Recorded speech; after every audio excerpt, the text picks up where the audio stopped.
झारखंड की राजधानी रांची के कांके स्थित सुकुरहुट्टू में आज शिव महापुराण के कथा का आज चौथा दिन है और सुप्रसिद्ध कथावाचक प्रदीप मिश्रा की कथा को श्रवण करने के लिए लाखों की संख्या में श्रद्धालु तो हैं ही, लेकिन आयोजक की तत्परता जो है वो देखते ही बन रही है। आयोजक कहीं से भी कुछ त्रुटियां ना रहे, लोगों के बैठने से लेकर के खाने की व्यवस्था सही से रहे, किसी को कोई असुविधा ना हो, इसके लिए हमेशा तत्पर दिख रहे हैं। और ये देखिए जितने भी पंडाल आपको दिख रहे हैं वो सभी भरे हैं और पंडाल के बाहर भी कई लोग खड़े हैं। तो ऐसे में दूर दराज से अलग अलग प्रदेश से लोग आकर के और कथा का श्रवण करते हैं।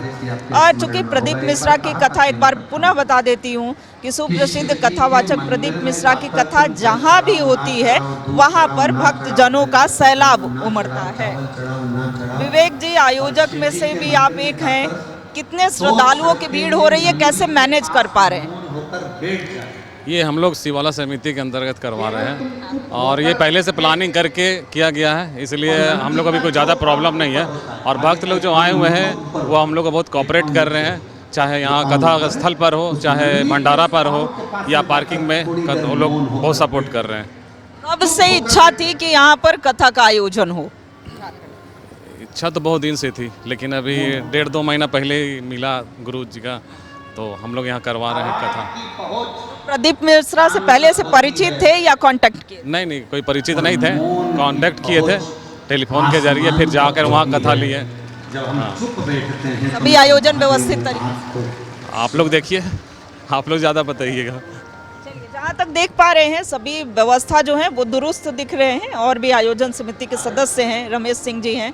देखिए, भोजन के भंडारे से लेकर के कथा श्रवण तक बैठने की व्यवस्था, कितने श्रद्धालु आ रहे हैं, कहाँ से आ रहे हैं? देखिए, पूरे देश से एक तरह से देखेंगे तो श्रद्धालु अलग अलग राज्यों से आ रहे हैं। बिहार, बंगाल, यूपी, झारखंड के लोग जाते हैं, मध्य प्रदेश से भी आ रहे हैं, राजस्थान से भी आए हैं। बाबा के भक्त हैं, लगातार यहीं रह रहे हैं। प्रत्येक दिन रात को यहाँ 30 से 40 हज़ार लोग रात को यहीं रुके रहते हैं, क्योंकि भंडारे का व्यवस्था हम लोग किए हैं। जो भी श्रद्धालु आए हैं 2 टाइम प्रतिदिन उनके भंडारे की व्यवस्था की गई है। कभी चावल सब्जी, कभी खिचड़ी, कभी खीर पूड़ी बांटा जा रहा है। श्रद्धालुओं को किसी भी प्रकार की असुविधा ना हो, उसके लिए मेडिकल कैंप भी लगाया गया है, मेडिकल की टीम भी बैठाई गई है और लगातार उनके समस्या को दूर करने के लिए समिति के लोग लगे हुए हैं। तो ये आप देख रहे हैं कि कैसे यहाँ पर श्रद्धालुओं की भीड़ और कैसे मैनेज किया जा रहा है। ऐसे में देखिए यहाँ पर जितने भी लोग हैं, चाहे वो सीनियर सिटीजन की बात हो, यूथ की बात हो, युवा हो, महिला हो, सभी यहाँ पर कथा को श्रवण करने के लिए यहाँ पहुँचते हैं। और ये हम दिखा रहे हैं कि ये न्यूज़ 11 भारत के माध्यम से ये तस्वीर, जहां सुप्रसिद्ध कथावाचक प्रदीप मिश्रा के कथा का आयोजन और ये श्रद्धालुओं की भीड़ यहाँ पर देखी जा रही है। पर इतना नहीं मालूम था कि वो पहाड़ इतना बड़ा बन गया, उसका रास्ता छोटा। प्रदीप मिश्रा जी के कथा को रांची में सुनेंगे, कांके में सुनेंगे, ये सोचे थे? समझे फिर से ये कथा का आयोजन काशी में होगा, सोचे थे? हाँ, मेरा मन तो बिल्कुल करता ही है। जहाँ तक 85 वर्ष का उम्र हो गया, फिर भी हम बहुत जगह जा करके सुनते ही हैं। शिवलिंग जो है तो अवश्य आएंगे, कभी योग लगेगा, हम भी प्रयास करेंगे। तो उम्मीद नहीं किए थे, रांची का तो उम्मीद नहीं किए थे कि इतना बड़ा महा आयोजन होगा यहाँ। कुबरेश्वर बाबा का जो बहुत अच्छा लगा भोला भंडारी उठ के आ गया यहाँ। रुद्राक्ष को जहाँ चढ़ाया जाता है और रुद्राक्ष को ये सोचे नहीं थे कि यहाँ पर कथा जो है वो होगी। और ऐसे में कई महिलाओं की बात करें, उनकी उपस्थिति यहाँ पर देखी जा रही है। ये चलते हैं जो श्रद्धालु यहाँ पर उपस्थित हैं। एक कंकर भी अगर हम लेकर आते हैं और उसकी कैसी आज चौथा दिन कथा श्रवण करने का है, कितना भक्त अनुसरण कर पा? 12 ज्योतिर्लिंग में से किसी ना किसी ज्योतिर्लिंग का दर्शन जरूर होगा, उसमें नेत्र सब अच्छे से सुन रहे हैं, सब लोग अच्छे से सुन रहे हैं। शंकर महादेव हैं, उनके घर में अगर कितना बदलाव और परिवर्तन जीवन में आ पाएगा जब भगवान के कंकर का स्नान। सभी के जीवन में बहुत परिवर्तन है। अब लोग अच्छा से व्यवहार विचार करते हैं अपने घर परिवार में। सब लोग अपना विचार ऊंचा हो रहा है, सब शिव की तरफ बढ़ रहे हैं उनकी भक्ति में। बहुत लोगों का घर का विपत्ति, रोग, बीमारी सब ठीक हो रहा है। मुझे सुनाई नहीं दे रहा ठीक से। चलिए पुनः लिए चलते हैं और देखिए एक तरफ कथा वाचन हो रहा है। हम अपने सहयोगी से चाहेंगे कि ये दिखाए कि प्रदीप मिश्रा के कथा वाचन का रुद्राक्ष न कहीं कोरियर करा जाता है, सियोर का जो रुद्राक्ष श्रद्धालु हैं उनकी भीड़, किसी को कहीं बाहर जाकर दिया लाखों जाता की है। भीड़ यहाँ पर तो पंडाल में दिख ही रही है। कंकर शंकर दूसरी पूजन तरफ करता है, हाथ पसार कर रुद्राक्ष जो मुख्य लोग यहाँ पर कथा को श्रवण,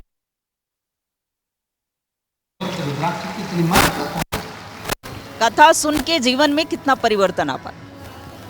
देखिए, शिव महापुराण की कथा अत्यंत ही पावन है और बाबा का उपदेश सुन करके बहुत कुछ आत्मसात करने का अवसर प्राप्त हो रहा है, बहुत कुछ ज्ञान प्राप्त हो रहा है और बहुत सारी ज्ञान की बातें सुनी, कैसे शिव की आराधना करनी है। बहुत सारा चीज़ ऐसा था जो हम लोग नहीं जानते थे, वो बहुत कुछ सीखने का यहाँ अवसर प्राप्त हुआ और इसको आत्मसात करके प्रभु के शरण में, शिव के शरण में हम जाएं, अपना कल्याण करें।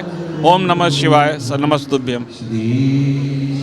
सबके जीवन में कल्याण हो और यही प्रार्थना है। और ये देखिए जो जहाँ है भगवान शिव की भक्ति में लीन है, कण कण में शंकर हैं और ऐसे में देखिए चाहे वो नेताओं की बात करें वो भी यहाँ पर पहुँच रहे हैं। लिए चलते हैं जो कथा श्रवण करने पहुँचे हुए लोग हैं और वीवीआईपीज़ की श्रेणी में बैठे हैं। कितना कथा से परिवर्तन जीवन में आ पाता कि परिवर्तन नहीं आता तो इतने लाखों की भीड़ नहीं उभरती। एक आस्था और विश्वास है जो लोगों को खींच ले आ रहा है यहाँ, और ये तो प्रमाण है, प्रत्यक्ष प्रमाण है, उसमें कुछ बखानने की जरूरत नहीं है। तो साफ दिख रहा है, बिना आस्था और विश्वास के, श्रद्धा के लोग इतने खींचे चले नहीं आए। लोगों में घटनाएं घटित हो रही हैं, सत्य प्रकट हो रहा है, हृदय में प्रकट हो रहा है, उनके जीवन में प्रकट हो रहा है, इसलिए ये सारी चीज़ें दिख रही हैं। झारखंड में धर्मांतरण एक बहुत बड़ा मुद्दा है, तो इस तरह की कथा का आयोजन होने से कितना प्रभाव पड़ेगा? लोग सनातन संस्कृति की ओर बढ़ेंगे? कुछ नहीं करना है, अपनी संस्कृति के प्रति जितनी आस्था बढ़ेगी धर्मांतरण स्वतः रुक जाएगा। धर्मांतरण उनको अपनी संस्कृति से आस्था हटाई जाती है और वो अगर उसको पकड़े रहेंगे, और ऐसी कथाएं उसको मजबूती प्रदान करती हैं, इसलिए स्वाभाविक है धर्मांतरण तो रुकेगा ही, निश्चित तौर पर। इस तरह का आयोजन जो है वो होना चाहिए। कई भक्त और श्रद्धालु यही कह रहे हैं कि जो झारखंड में धड़ल्ले से धर्मांतरण जैसी खबरें आती हैं उस पर भी विराम लगेगा, लोग अपने धर्म से विमुख नहीं होंगे। देखिए झारखंड में एक बड़ी समस्या धर्मांतरण का है। अगर इस तरह से कथा का आयोजन होता है तो कितना इस पर विराम लग पाए? हम लोग आज यहाँ पर शिव पुराण सुनने के लिए आए हैं और हमारे कथावाचक प्रदीप मिश्रा जी के द्वारा हम लोग ये कथा सुन रहे हैं। और जहाँ तक हम झारखंड की बात करते हैं तो वास्तव में आपने ठीक कहा कि यहाँ मतांतर बहुत ज़्यादा संख्या में हो रही है। तो जिन लोगों का मतांतर हो रहा है वास्तव में वो जागरूक नहीं है और थोड़ा सा अपने धर्म और संस्कृति के प्रति थोड़े से लापरवाह हो गए, जिसके कारण ऐसा हो रहा है। तो इस तरह का जो आयोजन होता है तो इस आयोजन में आने से उनके अंदर अपने धर्म के प्रति श्रद्धा बढ़ती है, और जब धर्म के प्रति श्रद्धा बढ़ती है तो निश्चित रूप से जो ये धर्मांतर की बात हम कर रहे हैं वो उसमें ज़रूर कमियां आती है। तो मैं तो कहूँगी कि हर जगह पर यह होना चाहिए, कथा होना चाहिए, ताकि हम अपने धर्म से जुड़े रहें, अपनी आस्था से जुड़े रहें। ये हमने दिखाया कि आज चौथे दिन के आयोजन में भी लाखों की भीड़ जो है वो देखने को मिल रही है। एक तरफ सुप्रसिद्ध कथावाचक प्रदीप मिश्रा का कथा वाचन हो रहा है तो दूसरी तरफ लाखों की संख्या में लोग भक्तजन जो है वो कथा का श्रवण भी कर रहे हैं। कैमरा पर्सन गुड्डू के साथ रुचि शर्मा, न्यूज़ 11 भारत रांची।